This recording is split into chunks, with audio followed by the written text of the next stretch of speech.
Assalamualaikum warahmatullahi wabarakatuh. Kami dari kelompok 2 akan memaparkan presentasi tentang Payback Period Analysis atau waktu pengembalian modal. Pengertian Payback Period Analysis atau disingkat dengan PBP merupakan metode evaluasi investasi yang paling sederhana dan sering digunakan. Secara definisi, PBP adalah waktu yang dibutuhkan agar arus kas masuk kumulatif atau cumulative cash inflow dari suatu investasi sama dengan jumlah investasi awal atau initial investment. Tujuan dari PBP: 1. Menilai seberapa cepat modal kembali. Yang kedua, mengurangi resiko kerugian dari investasi jangka panjang. Yang ketiga, menjadi alat screening awal sebelum analisis investasi yang lebih kompleks.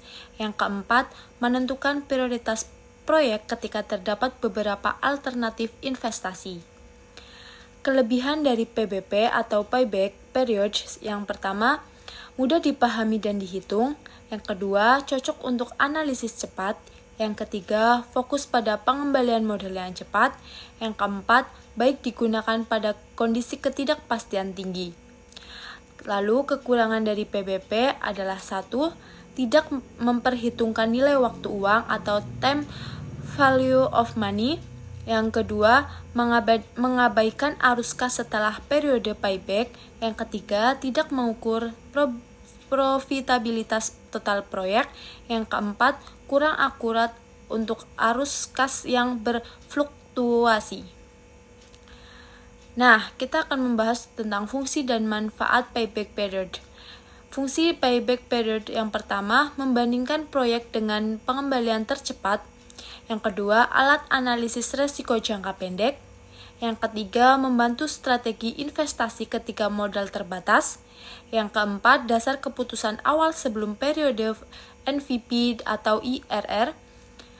Manfaat dari payback period itu sendiri: yang pertama, memberikan gambaran cepat tentang keamanan investasi. Yang kedua, memudahkan pengembalian keputusan manajemen. Yang ketiga, mengurangi resiko kerugian proyek jangka panjang.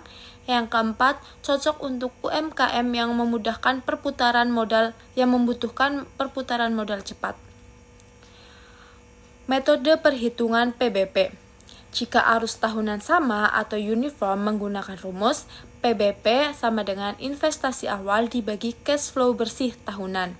Yang kedua, jika arus kas tahunan berbeda atau disebut juga non-uniform menggunakan rumus, PBP sama dengan tahun sebelum balik modal ditambah sisa investasi dibagi cash flow tahun berikutnya. Nah, di sini ada contoh sederhana tentang kasus arus kas tahunan sama atau uniform. Diketahui data proyek investasi awal 50 juta, arus kas bersih tahunan 10 juta. Periode maksimum yang diinginkan adalah 6 juta. Diketahui arus kas bersih tahunan adalah 10 juta, maka menggunakan rumus PBP sama dengan investasi awal dibagi cash flow bersih tahunan.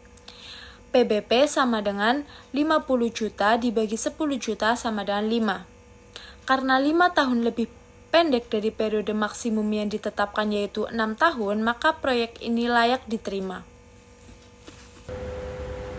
Nah, kali ini kita akan membahas tentang studi kasus yang kita ambil sebagai contoh penerapan dalam payback period analysis. Studi kasus ini kita ambil dari penelitian yang diambil dari manufaktur Portugal. Industri ini ada dua jenis, yaitu industri dalam skala yang kecil dan industri dalam skala yang besar. Industri dalam skala kecil ini kita ambil dari industri alas kaki, yang dimana industri ini dikenal dengan tradisi kerajinan tangan yang beroperasi dengan modal yang lebih terbatas. Sedangkan industri yang besar kita ambil dari industri pengerjaan logam, yang dimana industri ini cenderung menggunakan teknologi lebih maju dan menggunakan investasi modal yang besar. Dari kedua industri ini kita dapat mengetahui bahwa penerapan payback period memiliki kegunaan yang bervariasi di berbagai produksi. Yang selanjutnya kita akan membahas tentang perbandingan di antara dua perusahaan ini. Perusahaan industri alas kaki adalah metode yang paling dominan digunakan. Ini mengindikasikan prioritas pada pemulihan modal cepat. Artinya dalam industri skala kecil mereka cenderung memperhatikan kapan modal yang mereka keluarkan akan segera kembali dalam waktu yang telah ditentukan. Sedangkan industri pengerjaan logam atau industri yang dalam skala besar, mereka seringkali menggunakan metode Net Present Value atau NPV. Hal ini fokus pada nilai jangka panjang dan pertimbangan diskonto waktu. Artinya mereka lebih longgar dalam menunggu modal mereka kembali atau jangka mereka dipikirkan secara jangka panjang. Nah, perbedaan ini menyoroti bahwa bagaimana karakteristik industri dapat mempengaruhi preferensi dalam pemilihan evaluasi investasi. Nah, mengapa payback period ini masih digunakan dalam industri alas kaki yang kita ambil sebagai sampling studi kasus pada jurnal. Yang pertama, dia ada kemudahan perhitungan yang dimana payback period tidak memerlukan perhitungan yang kompleks atau keahlian finansial. Artinya itu dapat dihitung secara simpel tanpa harus orang yang berpengalaman yang harus melakukan perhitungan itu. Nah, yang kedua adalah fokus penggantian mesin.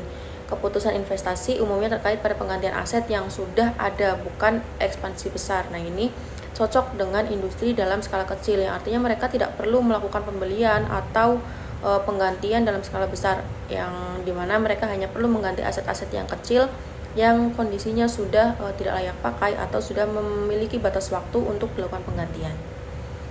Nah, untuk pemulihan yang ketiga adalah pemulihan modal cepat.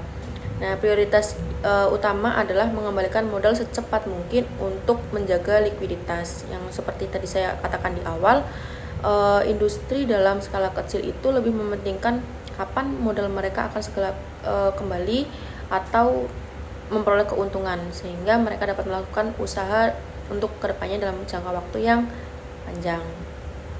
Nah, faktor-faktor ini menjadikan payback period menjadi pilihan yang praktis dan strategis bagi industri dengan karakteristik yang serupa atau industri dengan skala yang kecil.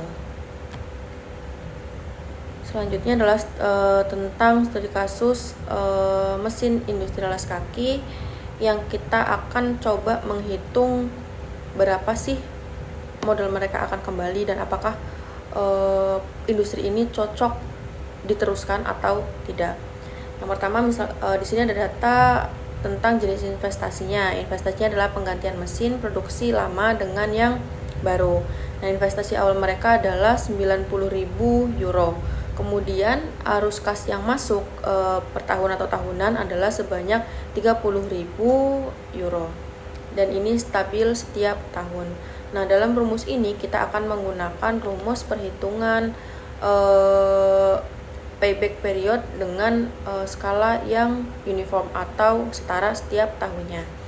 Nah, di sini kita akan memasukkan rumusnya, yang dimana adalah payback period sama dengan investasi awal dibagi arus kas masuk tahunan. Kita masukkan nilainya. Investasi awalnya tadi adalah 90.000 euro dibagi dengan arus kas masuk tahunannya yaitu sebesar 30.000 euro, dan ditemukan hasil dari perhitungan tadi adalah sebanyak 3 tahun. Artinya modal yang mereka keluarkan akan kembali kepada mereka dalam jangka waktu 3 tahun. Nah artinya perhitungan ini adalah mencerminkan metode standar yang digunakan oleh perusahaan dalam studi jurnal. Nah, dari hasil payback period tadi, payback period investasi penggantian mesin adalah selama 3 tahun. Jika perusahaan menetapkan batas maksimum periode pengembalian kurang dari 3 tahun, maka investasi yang mereka keluarkan itu akan diterima. Nah, kesimpulan utama dari materi payback period ini adalah yang diambil dari jurnal adalah payback period ini dominan pada industri alas kaki atau industri yang dalam skala yang kecil. Nah, payback period tetap menjadi metode evaluasi investasi yang paling banyak digunakan, terutama dalam industri alas kaki. Kemudian yang kedua adalah sederhana dan cepat, yang artinya perhitungan ini itu nggak perlu membutuhkan pengalaman finansial atau pengalaman yang mendalam dalam dunia ekonomi, tetapi dapat ditentukan oleh siapapun yang mengetahui tentang perhitungan tentang payback period ini. Dan payback period ini juga dapat digunakan ketika kita ingin menentukan sebuah keputusan dalam waktu yang cepat. Yang ketiga adalah studi kasus sesuai karakteristik. Studi kasus dengan periode pengambilan 3 tahun selaras atau sebanding dengan preferensi perusahaan alas kaki terhadap likuiditas dan pemilihan modal. Artinya mereka tidak perlu menunggu lama untuk menunggu modal mereka kembali, dan mereka akan tetap menjaga likuiditas tentang modal yang mereka keluarkan sampai dengan modal itu kembali. Kemudian yang terakhir adalah abaikan potensi jangka panjang. Yang dimana metode ini tuh tidak mempertimbangkan potensi keuntungan atau nilai investasi setelah modal awal mereka telah kembali. Artinya metode ini hanya cocok untuk menentukan kapan modal mereka kembali dan tidak mengalami likuiditas yang besar, tapi mereka tidak memikirkan jangka panjangnya gimana sih setelah modal ini kembali, perusahaan ini mau apa atau target mereka selanjutnya apa, itu tidak ditentukan dalam metode ini. Mungkin sekian penjelasan dari kelompok kami mengenai payback period analysis. Semoga dapat dipahami dengan baik. Terima kasih.